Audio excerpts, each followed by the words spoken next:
Friends, welcome friends. Summer defence education 11 में आपका स्वागत है दोस्तों। और अपन का इलेक्ट्रॉनिक्स का जो टॉपिक है वो चल रहा था, और पीछे अपन ने पीएन संधि के बारे में डिटेल से देख लिया पिछली वीडियो में।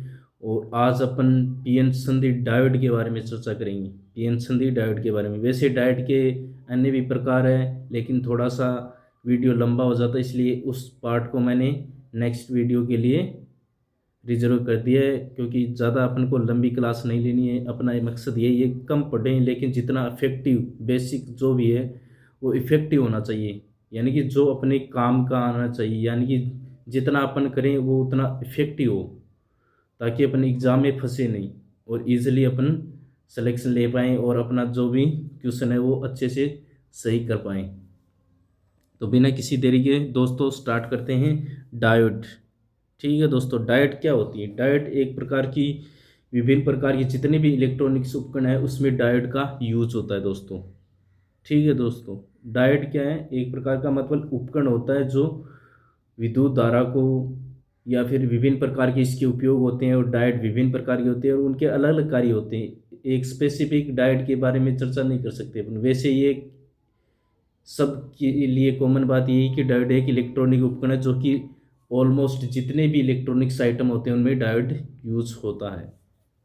और आज जिस डायोड की बात करने जा रहे हैं वो है पीएन संधि, यानी कि पीएन जैक्सन डायोड।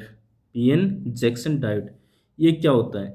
एक बुनियादी अर्धचालक इलेक्ट्रॉनिक उपकरण है जो धारा को केवल एक ही दिशा में बहने की अनुमति देता है। ये पीएन संधि से बनाया जाता है। अपन जानते हैं धारा क्या है? एक अदिश राशि, यानी कि धारा की कोई डायरेक्शन नहीं होती, वो उच्च वोल्टेज से निम्न वोल्टेज की ओर बहती है। अगर वोल्टेज एक तरफ हाई कर दिया तो डायरेक्शन चेंज हो जाएगी, दूसरी तरफ अगर हाई कर दिया तो फिर डायरेक्शन चेंज हो जाएगी। तो डायोड क्या करता है? डायोड का काम है कि उस धारा को केवल एक ही दिशा में प्रवाहित होने देना। जब डायोड लग जाएगा किसी इलेक्ट्रॉनिक उपकरण में तो वो धारा को केवल एक ही डायरेक्शन में बहने देगा, फिर चाहे वोल्टेज का इफेक्ट पड़े या ना। तो धारा, मेन काम क्या है पीएन संधि डायोड का? कि वो केवल धारा को एक ही दिशा में बहने की अनुमति देता है। ये पीएन संधि से बनाया जाता है। जो पीएन संधि अपन पीछे चर्चा की थी, पी प्रकार की अपद्रव्य चालक और एन प्रकार की अपचारिक से मिलकर बनने वाली जो संधि है वो क्या होती है? पीएन संधि होती है। और जो डायोड का प्रतीक चिन्ह है ये है पीएन संधि डायोड का प्रतीक चिन्ह क्या है? ऐसे त्रिभुज, थोड़ा सा आड़ा त्रिभुज, और आगे इसकी डंडी खींच देंगे खड़ी, ओरिज वर्टिकल लाइन, फिर ओरिजेंटल, और इस प्रकार से ये अपने पास प्रतीक चिन्ह हो गया। ये डायोड का प्रतीक चिन्ह है, ये ध्यान रखना है। ये भाग पी है और ये एन भाग। ठीक है, इतना क्लियर हो गया। ये है पीएन संधि डायोड का प्रतीक चिन्ह। अब इसमें एक चीज पॉइंट आता है, प्राचीर विभव, पोटेंशियल बैरियर। ये क्या होता है? पीएन संधि के दौरान एन क्षेत्र की ओर धनात्मक और पी क्षेत्र की ओर ऋणात्मक आयन जमा हो जाते हैं। क्यों एन क्षेत्र की ओर धनात्मक क्यों होंगे? क्योंकि एन में बहुसंख्यक आवेश वाहक क्या होते हैं? इलेक्ट्रॉन होते हैं। जब इलेक्ट्रॉन होते हैं तो उसकी तरफ क्या आकर्षित होंगे? Positive ion. और पी क्षेत्र में क्या होते हैं? होल होते हैं जो कि पॉजिटिव होते हैं, तो उसकी तरफ ऋणात्मक आयन क्या होंगे? आकर्षित होंगे, जिससे ये जमा हो जाते हैं। इससे संधि पर आंतरिक विद्युत क्षेत्र या वोल्टेज पैदा होता है। जिससे मतलब एक तरफ क्या हो गई? धनात्मक आयन बन गए, एक तरफ ऋणात्मक आयन बन गए, जिससे क्या एक क्षेत्र जनरेट होगा जिसे आंतरिक विद्युत क्षेत्र कहेंगे, जिससे वोल्टेज पैदा होता है जो आगे के आवेशों को के बहाव को रोक देता है। यानी कि एक प्रकार की बैरियर का काम करता है, ब्रेकर का काम करता है, एक मतलब अवरोध का काम करता है, जिसे अवरोधी विद्युत क्षेत्र भी कहते हैं इस आंतरिक विद्युत क्षेत्र को। तो ये क्या करता है कि आवेशों के बहाव को रोक देता है, यानी कि बहुसंख्यक आवेश वाहकों के विसरण को रोक देता है। और इससे भी प्राचीर विभव या रोधी का विभव कहते हैं इसे। जो ये विभव बनता है, जो ये वोल्टेज पैदा होता है, इस वोल्टेज को क्या बोलते हैं? रोधी का विभव या विभव प्राचीर बोलते हैं। जैसे सिलिकॉन के लिए 0.7 वोल्ट होता है और जर्मेनियम के लिए 0.3 वोल्ट मान होता है रोधी का विभव का, या विभव रोधी का। ठीक है दोस्तों, ये ध्यान में रखना है। जो प्राचीर विभव है सिलिकॉन के लिए 0.7 वोल्ट और जर्मेनियम के लिए 0.3 वोल्ट। ठीक है, इतना क्लियर। अब चलते अपन नेक्स्ट स्लाइड पे। अब बात करेंगे पीएन संधि डायोड के उपयोग की। पीएन संधि डायोड का उपयोग दिष्ट कार्य में करते हैं, एसी को डीसी में बदलना। यानी जब जो एसी करंट होती है उसको डीसी करंट में बदलने के लिए किसका उपयोग किया जाता है? दिष्टकारी का प्रयोग किया जाता है, रेक्टिफायर का उपयोग किया जाता है, जिसमें डायोड का यूज होता है, पीएन संधि डायोड का यूज होता है। अर्धतरंग दिष्टकारी, पूर्ण तरंग दिष्टकारी। पूर्ण तरंग दिष्टकारी में 2 पीएन संधि डायोड यूज होते हैं और अर्धतरंग दिष्टकारी में एक पीएन संधि डायोड यूज होता है। ये भी क्वेश्चन बनता है, तो ये आगे अपन देखेंगे भी दिष्टकारी के बारे में थोड़ा सा डिटेल से। तो यहाँ नॉर्मली बात कर लिए। स्विच के रूप में सर्किट में धारा के प्रवाह को नियंत्रित करने के लिए, यानी जो धारा बह रही है उसके फ्लो को नियंत्रित करने के लिए स्विच के रूप में भी पीएन संधि डायोड का उपयोग किया जाता है। और बहुत सारे उपयोग है, विभिन्न प्रकार के डायोड बनाने में भी, विभिन्न प्रकार के और डायोड बनाने के लिए भी पीएन संधि डायोड का यूज किया जाता है। अब जो पीएन संधि डायोड में जो अगर और पश्च बायस बनते हैं उनका एक ग्राफ बनता है, उस ग्राफ से कुछ रिजल्ट्स आएंगे और उनके बारे में अपन थोड़ा डिटेल से देखेंगे। जैसे जैसे मान लो अग्र बायस में ये इस साइड क्या है अग्र बायस का, ये पश्च बायस का है। अग्र बायस में क्या होता है, जैसे जैसे वोल्टता बढ़ाएंगे धारा का मान बढ़ता जाएगा, अग्र धारा का मान, ये अग्र बायस में नॉर्मल होता है। और एक ऐसी वोल्टेज आती है जिस पर क्या होता है, धारा का मान एक क्या होता है, संतृप्त हो जाता है, और जिसे क्या कहते हैं, दहली वोल्टता कहते हैं। इस वोल्टता पर जो बिंदु पर जो संतृप्त हो जाती है धारा का मान, उसे क्या कहते हैं, दहली वोल्टता कहते हैं। और यही वोल्टता है जो कि धारा को क्या करती है, अगर धारा को नियंत्रित करती है। इसके बाद धारा एक संतृप्त धारा के रूप में बहने लगती है दहली वोल्टता के बाद। और दहली वोल्टता वह क्या होती है, न्यूनतम वोल्टता होती है जिसके बाद कोई जो उपकरण है वो परिचालन करने के लिए आवश्यक न्यूनतम वोल्टता होती है दहली वोल्टता। इसके बारे में भी थोड़ा डिटेल से देख लेंगे आगे। और यहाँ पर क्या है, पश्च वोल्टता, ये क्या अग्र वोल्टता, ये पश्च वोल्टता, और ये अग्र धारा, ये पश्च धारा। अग्र धारा मिली एम्पीयर में मैंने बताया था, अग्र धारा मिली एम्पीयर में, क्योंकि अग्र बायस में बहुसंख्यक आवेश वाहकों के कारण धारा बहेगी, और पश्च बायस में अल्पसंख्यक आवेश वाहकों के कारण, जिससे इसका धारा का मान मतलब मात्रा कम होती है, माइक्रो में होती है, ये मिली में होती है पश्च में, अग्र में मिली में और पश्च में माइक्रो एम्पियर में। ये अपन ने पहले भी पढ़ा था, अब भी देख लेते हैं। अब क्या होता है, जैसे जैसे धारा का मान बढ़ता है, क्योंकि शुरू में अल्पसंख्यक आवेश वाहकों के कारण धारा क्या है, अति अल्प बहेगी, यानी जैसे जैसे वोल्टेज बढ़ाएंगे धारा का मान में ज़्यादा परिवर्तन नहीं होगा, बहुत कम धारा, अति अल्प धारा बहेगी।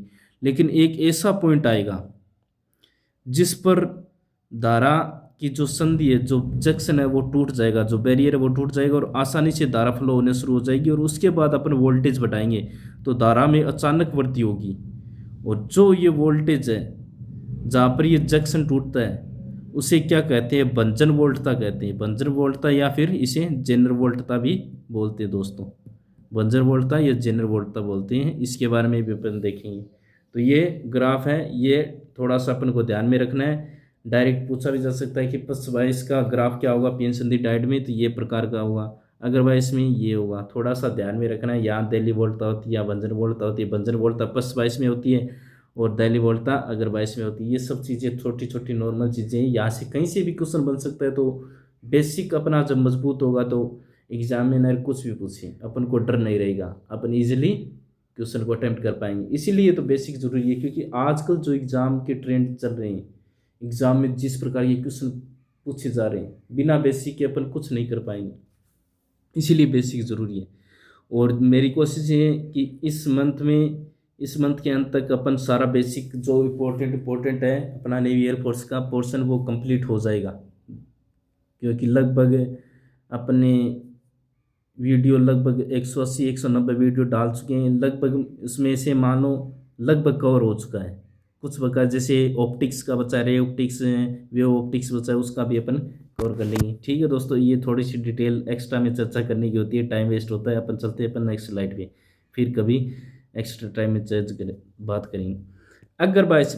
अगर बायस में स्थैतिक प्रतिरोध वो क्या होता है, जो स्थैतिक वोल्टता होती है और स्थैतिक धारा, यानी कि जो स्थिर धारा है वो और स्थिर वोल्टता है, उसका जो अनुपात होगा वो क्या होगा, स्थैतिक प्रतिरोध होगा। गतिक प्रतिरोध क्या होता है, डेल्टा वी एफ, यानी कि परिवर्तन कितना हुआ वोल्टता में, और धारा में परिवर्तन क्या हुआ। अगर धारा में आई एफ मतलब अगर धारा फॉरवर्ड, करंट फॉरवर्ड। ठीक है दोस्तों, तो अगर धारा में कितना परिवर्तन हुआ, यही बात की जाए पश्च बायस में प्रतिरोध की, तो स्थैतिक प्रतिरोध क्या हुआ, जो रिवर्स वोल्टता है, रिवर्स वोल्टेज है, उत्क्रम वोल्टता है बटे उत्क्रम धारा का अनुपात होगा। और गतिक में जो गतिक प्रतिरोध है वो क्या होगा, डेल्टा वी आर, जो जो रिवर्स वोल्ट था उसमें परिवर्तन और रिवर्स धारा में परिवर्तन। ठीक है दोस्तों, एक और इम्पोर्टेंट यहाँ पर नोट करने वाली चीज़ है कि जो रिवर्स वाइस में प्रतिरोध है वो ज़्यादा होगा, किसके बजाय, फॉरवर्ड वाइस के बजाय। प्रतिरोध ज़्यादा होगा तभी तो उसमें धारा कम बह रही है, धारा माइक्रो एम्पियर में बह रही है, जबकि अगर वाइस में मिली एम्पियर में बह रही है। यानी कि इसमें प्रतिरोध ज़्यादा है, बैरियर ज़्यादा है, बाधा ज़्यादा है, इसीलिए इसका प्रतिरोध भी कितना होगा, ज़्यादा होगा, किसकी बजाय, फॉरवर्ड बायस की बजाय। और वो कितना होगा, लगभग 100 गुना। यानी कि फॉरवर्ड बायस में अगर 1 ओम प्रतिरोध है तो जो धारा के प्रवाह में प्रतिरोध 1 ओम है, तो जो रिवर्स बायस है उसमें कितना होगा, 100 गुना होगा उसका। रिवर्स बायस में यानी कि उत्क्रम बायस में उसका 100 गुना, यानी कि 100 ओम होगा। यहाँ 2 होगा तो 200 ओम होगा। ठीक है दोस्तों, यानी कि 100 गुना होगा। तो यहाँ तक क्लियर। अब चलते अपन दो इम्पोर्टेंट चीज़ जिसके बीच में आई थी अपनी, अगर धारा की, अगर बायस की बात की थी, अगर बायस के जो ग्राफ की बात की तब दिल्ली वोल्टेज की बात की थी, और जब बस बायस में बात की थी तब बंजर वोल्टता या जेनर वोल्टता के बारे में अपन ने देखा था। तो इन दोनों के बारे में अपन देख लेते हैं आज की वीडियो में और अच्छे से, क्योंकि ये पूछे जा सकते हैं क्वेश्चन इनसे। दिल्ली वोल्टेज क्या होती है, और बेसिक नॉलेज भी होना ज़रूरी है। वैसे दिल्ली वोल्टता पढ़ा दी, इसका मतलब ही अपन को पता नहीं दिल्ली वोल्टता है क्या, तो फिर कंफ्यूज रहता है माइंड। तो वह न्यूनतम वोल्टेज जिसके नीचे किसी इलेक्ट्रॉनिक परिपथ, डायोड, ट्रांजिस्टर में धारा प्रवाहित नहीं होती। यानी कि जो डायोड है, ट्रांजिस्टर है, इससे नीचे के वोल्टेज पर काम नहीं करते हैं, परिचालन नहीं होता उनका। अगर उपकरण में लगा दिया तो फिर उपकरण को कम से कम इतनी दिल्ली वोल्टेज तो चाहिए, तभी वो उपकरण काम करेगा, इलेक्ट्रॉनिक उपकरण काम करेगा, इलेक्ट्रॉनिक परिपथ काम करेगा। वरना इससे दिल्ली वोल्टेज से कम होगी तो वो इलेक्ट्रॉनिक उपकरण काम नहीं करेगा। ये अर्थात किसी इलेक्ट्रॉनिक उपकरण को संचालित करने के लिए आवश्यक न्यूनतम वोल्टेज को ही दिल्ली वोल्टेज कहते हैं। दिल्ली वोल्टेज वह न्यूनतम वोल्टेज है जिस पर आसानी से इलेक्ट्रॉनिक उपकरण संचालित हो सके। सिलिकॉन सिलिकॉन डायोड के लिए दिल्ली वोल्टेज 0.7 वोल्टेज होती है। ये ध्यान रख लेना। जो सिलिकॉन है यही निरोधी विभव है, यानी कि विभवरोधी का प्राचीर विभव का मान भी यही था। इसमें प्राचीर विभव का 0.3 वोल्ट था, ये लगभग है। जर्मेनियम डायोड के लिए दिल्ली वोल्टेज 0.2 वोल्ट होती है और सिलिकॉन के लिए 0.7 वोल्ट होती है। अब बात करेंगे अपन बंचर वोल्टता या जेनर वोल्टता, ब्रेक डाउन वोल्टेज बोलते हैं जिसको, या फिर जेनर वोल्टेज बोलते हैं। और इसका एक और भी बोल सकते हैं, जैसे दिल्ली वोल्टेज को अपन थ्रेशोल्ड वोल्टेज या फिर कट इन वोल्टेज भी बोलते हैं। यहाँ पे दोस्तों थोड़ा करेक्शन करते हैं, ये कट इन वोल्टेज नहीं हुआ, नी वोल्टेज होता है। ये क्या होता है, नी वोल्टेज, थ्रेशोल्ड वोल्टेज या फिर नी वोल्टेज बोलते हैं। और इसको बंजर वोल्टता, ब्रेकडाउन वोल्टेज या जेनर वोल्टेज बोलते हैं। ये क्या होता है, जब पक्ष बायस में जुड़ता है, पक्ष बायस में क्या अल्पसंख्यकों के कारण धारा बहती है, अल्पसंख्यकों के कारण धारा बहेगी तो क्या होगी, कम होगी धारा की मात्रा। अब जैसे जैसे वोल्टेज बढ़ाते जाएंगे धारा का मान कम ही मिलेगा, लेकिन एक स्थिति ऐसी आएगी धारा का मान अचानक बढ़ जाएगा, वही क्या होती है, बंचर वोल्टता होती है। यानी कि वह उच्च उत्क्रमित वोल्टेज, रिवर्स वोल्टेज जिस पर पहुंचते ही डायोड का जंक्शन टूट जाता है। यानी कि जो डायोड है उसका पक्ष बायस में जो बैरियर है, मतलब जो बाधा है, जो धारा को बढ़ने नहीं दे रहा है, जो बैरियर है वो क्या हो जाता है, टूट जाता है, वो जंक्शन टूट जाता है। और जिससे धारा फिर इसके बाद अपन जैसे और वोल्टेज बढ़ाएंगे, इस वोल्टेज के बाद अपन और वोल्टेज बढ़ाएंगे तो धारा के मान में अचानक बहुत ज़्यादा वृद्धि होती है। और इस वोल्टेज को बंचन या जेनर वोल्टता कहते हैं। जो वोल्टेज जिस पर क्या होता है, जंक्शन टूट जाता है। यानी कि जो रिवर्स वाइस में अपन ने पीछे ये देखो ग्राफ में देखा भी था कि यहाँ पर जो जंक्शन है यहाँ पे क्या है, टूट गया। यहाँ पे टूटते ही क्या है, धारा अचानक वृद्धि हो गई। इसी जो वृद्धि हुई है ना, इसके बाद वोल्टेज बढ़ाने पर अचानक धारा में वृद्धि है। जहाँ पर ये पॉइंट होता है, यहाँ पर जो वोल्टेज होती है वही क्या होती है, बंजन वोल्टता या जेनर वोल्टता कहलाती है दोस्तों। ठीक है, तो इसके बाद वोल्टेज बढ़ जाता है, अचानक धारा में वृद्धि हो जाती है और इस वोल्टेज को बंजन या जेनर वोल्टता कहते हैं। और इसका मान 5 वोल्ट या 12 वोल्ट 20 वोल्ट से भी ज़्यादा हो सकता है। और जेनर डायोड इसी भंजन क्षेत्र में वोल्टेज रेगुलेटर के रूप में कार्य करता है। यानी कि जेनर डायोड इसीलिए डिजाइन किया गया है कि इस स्थिति में वो खराब नहीं होगा। जैसे सामान्य डायोड है, पीएन संधि डायोड है, सामान्य जो डायोड है वो क्या हो जाएंगे, इतनी जब हीटिंग होगी वोल्टेज बढ़ाने पर तो वो गर्म होकर खराब हो जाएंगे। लेकिन ये वोल्टेज धारा अचानक बढ़ने पर भी क्या है, खराब नहीं होगा। और जेनर डायोड को स्पेशल भंजन क्षेत्र में ही काम करने के लिए डिजाइन किया गया है, यूज किया जाता है, इसीलिए वोल्टेज रेगुलेटर के रूप में जेनर डायोड का उपयोग किया जाता है। यानी कि जेनर डायोड इसी भंजन क्षेत्र में वोल्टेज रेगुलेटर के रूप में कार्य करता है। ठीक है दोस्तों, आज अपन ने पीएन संधि डायोड के बारे में डिटेल से देखा, दिल्ली वोल्टेज देखा, प्राचीर विभव प्राचीर देखा, विभवरोधी का, और भंजन वोल्टता यानी जेनर वोल्टता के बारे में डिटेल से देखा। और सारे ये जो भी फैक्ट्स है इनसे रिलेटेड वो सारे इंपॉर्टेंट हैं बेसिक के लिए। अगर बेसिक ये सारी चीज़ें आती हैं तो इनसे अगर छोटा मोटा क्वेश्चन बनेगा तो अपन को कोई दिक्कत नहीं होगी दोस्तों। और उम्मीद है कि आप भी साथ में जितना मैं एफर्ट लगा रहा हूँ उससे 4 गुना एफर्ट आप लगा रहे हो अपनी मेहनत में, अपने लक्ष्य के प्रति। और तो ज़रूर आसानी से आप अपने लक्ष्य को हासिल कर लेंगे दोस्तों। और जो डाइट का जो पार्ट है, बाकी अपन विभिन्न प्रकार के डाइट है, जैसे फोटो इलेक्ट्रिक डाइट है, प्रकाश उत्सर्जक या प्रकाश ग्राही डाइट है, विभिन्न प्रकार के एलईडी है, लाइट इमिटिंग डाइट है, तो विभिन्न प्रकार के डाइट और हैं। उनके बारे में कल अपन, छोटा ही वीडियो रह सकता है कल का, लेकिन उनके बारे में थोड़ा थोड़ा उनके उपयोग और उन डाइट के बारे में देख लेंगे। और उसके बाद अपना ट्रांजिस्टर आगे की प्रक्रिया चलती रहेगी। और एक और चीज़ है, जैसे डायोड ट्रांजिस्टर ये क्या होती है, अनओहमीय युक्तियाँ होती है, यानी कि ओम के नियम का पालन नहीं करती है, इसलिए डायोड ट्रांजिस्टर को अनओहमीय युक्तियाँ कहते हैं। ये भी थोड़ा ध्यान में रखना है।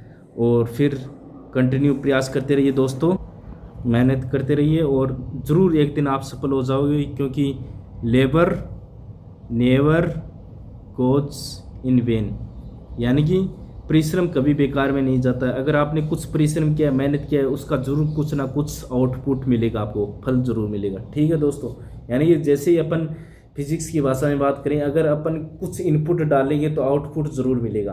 यानी कि अपन अगर परिपथ में धारा प्रवाहित करेंगे और आगे बल्ब लगा रखा है तो बल्ब जरूर जलेगा। ठीक है दोस्तों, यानी कि जितना इनपुट डालेंगे ना कुछ उसका आउटपुट जरूर मिलेगा डेफिनेटली। ठीक है दोस्तों, तो इसलिए मेहनत करते रहिए, आपका जो परिश्रम है, मेहनत है, वो कभी बेकार नहीं जाएगी। ठीक है दोस्तों, मिलते हैं फिर नेक्स्ट वीडियो में, तब तक के लिए नमस्कार, जय हिंद, जय भारत दोस्तों।